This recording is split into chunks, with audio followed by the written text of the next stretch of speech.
Di Sapa Indonesia Pagi bersama saya Mario Sarong. Saudara, pasca banjir yang melanda Kabupaten Aceh Utara Aceh, ratusan warga di desa Blangpeuria masih bertahan di pengungsian yang berada di jalan penghubung antar kecamatan. Dengan segala keterbatasan, warga tidur di badan jalan dengan kondisi memprihatinkan. Di hari ke-6 mengungsi, sejumlah warga mulai terserang penyakit. Warga yang mengungsi sangat membutuhkan tenda serta perlengkapan tidur. Bantuan pakaian layak pakai, obat-obatan, dan air bersih juga sangat dibutuhkan pengungsi. Sementara pembersihan rumah juga terkendala tebalnya lumpur sisa banjir. Warga berharap adanya bantuan alat penyedot lumpur untuk mempercepat proses pembersihan. Di sini banyak yang sudah terserang beberapa penyakit yang kita lihat belum ada penanganan khusus atau perhatian dari pihak terkait, terutama soal obat-obatan dan alat-alat kebersihan. Kondisi rumah yang belum memungkinkan karena diselimuti lumpur yang tebal, dan mau tidak mau masyarakat harus menerima keadaan ini. Itulah yang kita alami saat ini. Tidak ada dibangun posko khusus pengungsian ya? Sebenarnya posko khusus ada, cuman tidak bisa menampung ya, karena terkondisi akses jalan juga yang berlumpur. Di Kabupaten Bener Meriah, Provinsi Aceh, 52 warga meninggal dan ribuan warga lainnya terancam kelaparan akibat terisolasi. Akses jalan terputus dan material longsor menimpa rumah warga. Bupati Bener Meriah, Tagore Abu Bakar bilang dalam 5 hari ini Bener Meriah juga mengalami putus komunikasi, listrik padam, dan kekurangan bahan bakar minyak.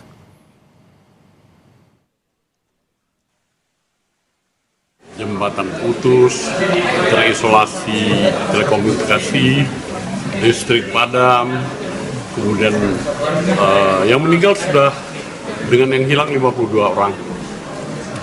Yang meninggal dengan yang hilang jumlahnya 52. Yang hilang juga kayaknya meninggal. Yang terutama untuk kita ini beras, obat-obatan, kemudian yang paling penting lagi BBM, seling kami butuh 1000 meter lebih untuk penyeberangan. Saudara, saat ini kita akan melihat secara langsung bagaimana kondisi pengungsian di desa Blangpeuria, Aceh Utara, dengan Supan Afrizal, salah satu pengungsi yang sudah terhubung bersama kita. Selamat pagi Pak Supan. Selamat pagi Mario. Bisa mendengar jelas suara saya Pak Supan ya? Jelas. Oke.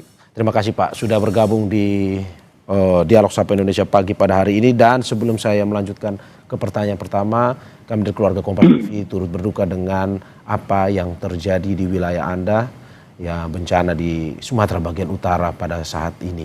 Sekali lagi turut berduka Pak. Terima kasih. Pak Subhan, apa yang masih Anda ingat ketika pertama kali banjir dan longsor menerpa atau datang ke wilayah Anda, penghunian Anda, menerjang penghunian Anda? Ya, saat itu masih pagi, ya, tiba-tiba air begitu cepat menerjang, menggenangi rumah yang sebelumnya belum pernah kita alami. Begitu panik, masyarakat keluar menyelamatkan keluarga dan barang-barang penting yang bisa terpakai. Saya sendiri juga masih belum percaya, belum siap siaga dengan kondisi air yang begitu cepat menggenangi rumah. Lalu kita keluar menyelamatkan ke tempat-tempat yang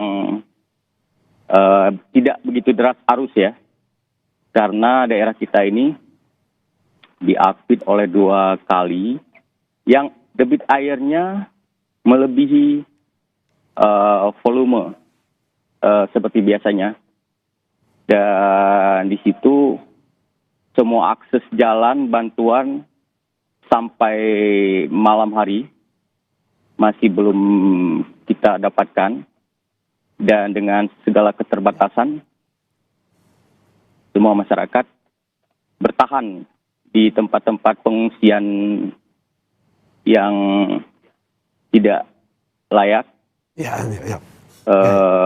karena jalan juga mencari untuk kebutuhan pengungsian juga tidak bisa.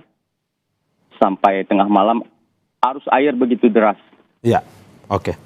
Oke, di rumah Anda sendiri Pak, waktu itu, apa yang masih menjadi kesan Anda, ingatan Anda waktu itu, di rumah Anda, pagi hari, Anda bilang banjir menerjang rumah Anda. Saat itu, Anda dan keluarga sedang beraktivitas apa? Ya, seperti biasanya, lazimnya masyarakat di Aceh, habis subuh mulai beraktivitas. Tetapi beberapa hari sebelumnya hujan terus menerus mengguyur ya daerah kita seminggu sebelum banjir parah ini. Ya. Dan kita berpengalaman pada keadaan sebelumnya belum pernah, khusus di daerah saya belum pernah tergenang. Tetapi saat itu kita belum terpikir ya bakal mendapat terjangan ombak, dan saya dengan keluarga mencoba bertahan, tetapi arusnya yang memang tidak bisa, susah lah diceritakan. Belum pernah sama sekali, berarti ini cukup mengagetkan Anda dan keluarga dong Pak? Iya, Ya. Di daerah saya, karena lintas Jalan Medan Banda Aceh ini jarang tergenang banjir yang besar ya. Ya. Kondisi keluarga saat ini seperti apa Pak? Kondisi keluarga alhamdulillah baik-baik saja, sehat. Cuman keterbatasan yang kita dapatkan selama ini ya begitu mengkhawatirkan. Saat ini bertahan di mana Pak? Tetap masih di rumah atau di pengungsian? Kebetulan kita tidak jauh dari tempat titik pengungsian, tetapi masih dekat dengan rumah untuk memantau barang-barang yang sudah kita selamatkan sebelumnya. Oke, Pak, kalau boleh detail, dalam rumah Anda tinggal berapa orang? Anda sebagai kepala keluarga bersama berapa yang tinggal bersama Anda? Kalau saya sendiri sih sebelumnya, karena saya tinggal dengan orang tua ya. Jadi orang tua sudah saya ungsikan ke tempat yang lebih aman sebelumnya karena menyangkut kesehatan.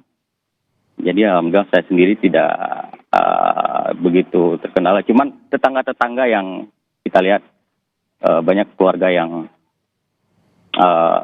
susah lah untuk menyelamatkan.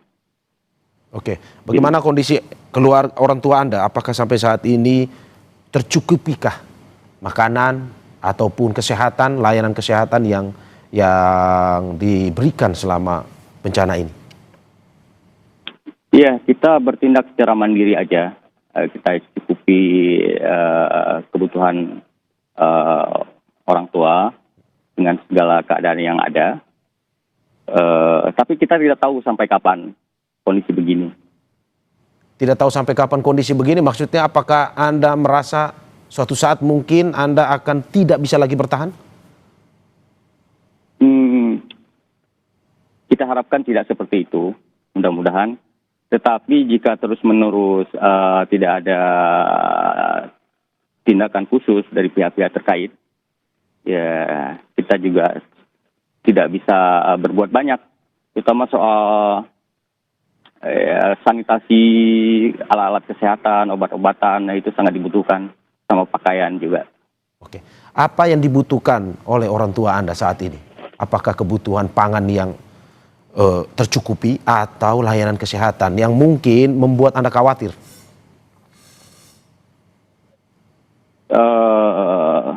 Kebutuhan logistik sih mungkin sejauh ini masih tercukupi walaupun belum layak untuk kondisi manula ya.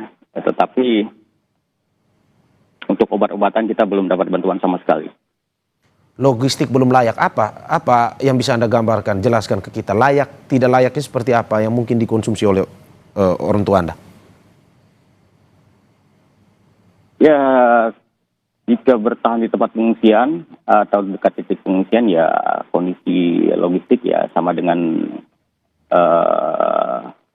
secara umum ya kita dapatkan bantuan dari karena kondisi darurat, belum layaknya seperti yang kita konsumsi sehari-hari ya. Oke. Apa yang Anda harapkan saat ini dari pemerintah? Dalam arti bahwa saat ini pemerintah masih terus melakukan percobaan untuk menembus akses-akses yang terisolir. Apa yang ingin Anda sampaikan, dalam arti apa yang mungkin menjadi keluhan keluarga Anda, orang tua Anda pun juga begitu. Apa yang ingin Anda sampaikan? Ya, tentunya penanganan secara cepat ya kondisi banjir begini sehingga kita bisa kembali pulang ke hunian kita masing-masing dengan memberikan pelayanan terutama mobil-mobil penyedot lumpur, sanitasi untuk kita bertahan secara layak di sini. Oke, dan kita harapkan apa yang Anda sampaikan ini bisa didengar oleh pemerintah, baik itu kabupaten, provinsi maupun nasional, untuk bisa dengan cepat memberikan bantuan, baik itu pangan seperti yang Anda bilang tadi, dan juga layanan kesehatan, serta alat-alat infrastruktur perbaiki infrastruktur dasar di wilayah Anda. Sekali lagi, terima kasih Pak Subhan Afrizal dari Desa Blang Peuria, Aceh Utara. Sekali lagi